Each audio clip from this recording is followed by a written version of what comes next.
to assure the safety of American troops. And it is as close to civilian life as you will ever get in the Army. You would, in a sense, be an investigator for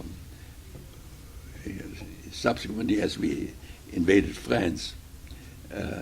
If anyone was suspicious, if anyone came across the lines that potentially could be a spy, we in the counterintelligence, and there were 17 of us in this particular group. In fact, I have a picture of our particular group, which I may want to show you. We would be energized to find out if the potential spy is a spy or a legitimate refugee. And in this particular case, language skills, German language skills, are important. So you're with the counterintelligence, and you're basically looking for German spies who are acting as refugees. Right, because you see, our troops, I was assigned to the 79th Infantry Division, which was a Cross of Lorraine division, which, as its insignia, used the Cross of Lorraine. And we were in battle. The division was in battle most of the time during the invasion in France. And our job, the job of the 17 counterintelligence agents, was to assure that American troops would be safe, that there would be no spies entering. And if spies were to enter, we were to at least identify them. Even if we could not fully identify them as spies, they would be shipped further back where further interrogation was possible, and they could do no damage to our particular troops. So to backtrack a little bit, what did happen to your parents?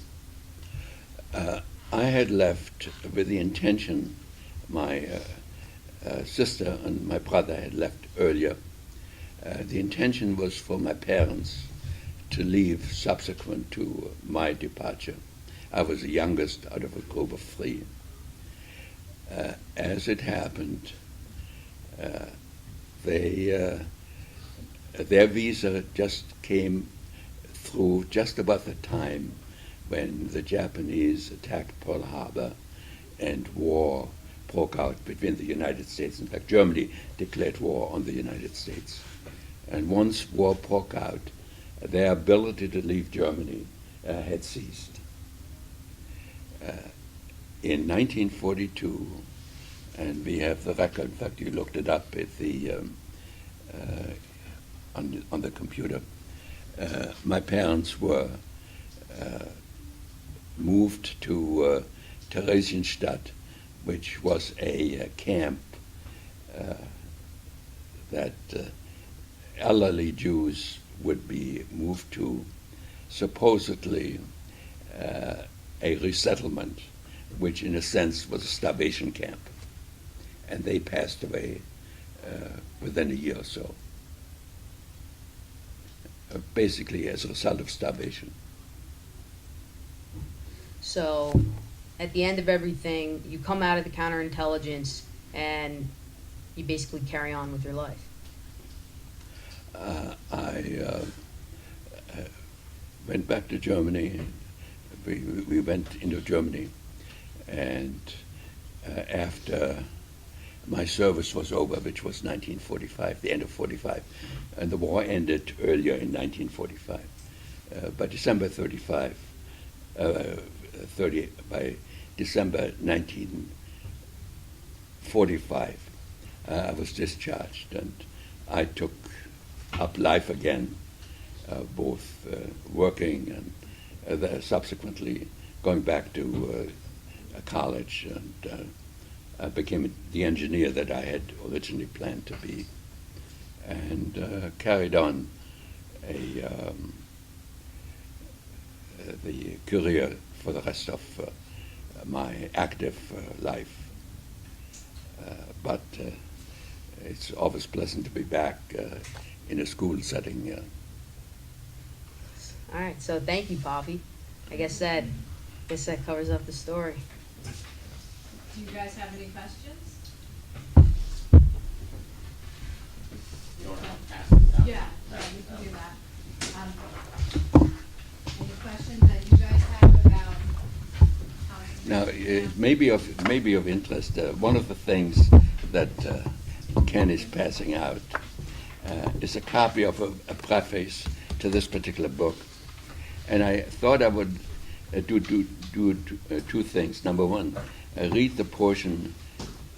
It's a very short. I translated it.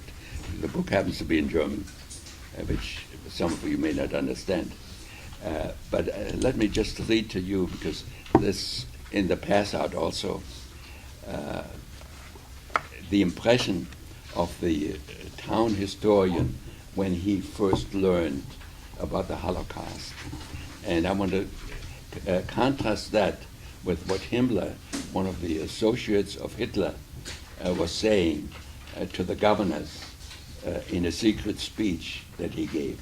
And Himmler was in charge of the concentration camps. And right? Himmler was in charge of, his particular group was in charge of concentration camps.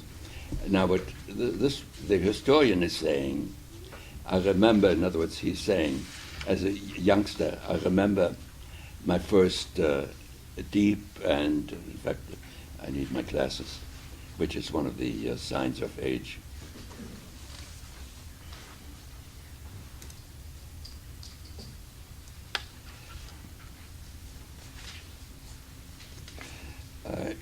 He's saying, I remember the first deep and lonesome confrontation with the horrors of the Holocaust. A small black and white picture in the Norddeutsche Rundschau, which is a paper, a newspaper, showed a railroad car overloaded with lifeless bodies, ready for transport someplace. Unbelieving, he's saying, I tried unsuccessfully to match the numerous limbs and recognize individual faces. Finally, I accepted helplessly that these were human beings. The traumatic effect of this picture on me at this young age, and that's what the historian is saying, affected me to an extent that even today I cannot imagine a comparable reality to German persecution of the Jews. And he concludes at that particular point, then as now, I'm depressed by thoughts of compassion, fear, and helplessness. It cannot be enough to remain bewildered. The question, and he's saying, the question about active action has to be an individual choice, and that's the conclusion he's drawing. But I want to have that stand against a secret speech that Himmler, the associate of Hitler's, gave to the governors in 1943. And it's interesting because it shows the plans that they had for the Jews. He's saying the sentence, and because this was a sentence that they were talking about all the time, the Jews must be eliminated. In other words, the sentence, the Jews must be eliminated, gentlemen, is said so simply. That's what Himmler is saying. However, to carry it out, do we include women and children, he's saying. Do we include women and children? I have decided, and that's Himmler speaking, to arrive at a clear solution. I do not believe to be justified to eliminate the men, that means kill them, meaning the Jews, kill them, and have the avenger, in other words, those that would avenge the death of the Jews, would have the avenger, let's see, in terms of their children, face our sons and grandchildren when they grow up. This difficult decision had to be made to eliminate, in other words, he's very proud, he says, this very difficult decision had to be made, let's see,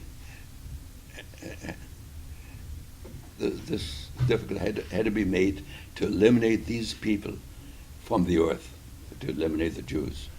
This assignment, and then he carries on, he said, this assignment is being carried out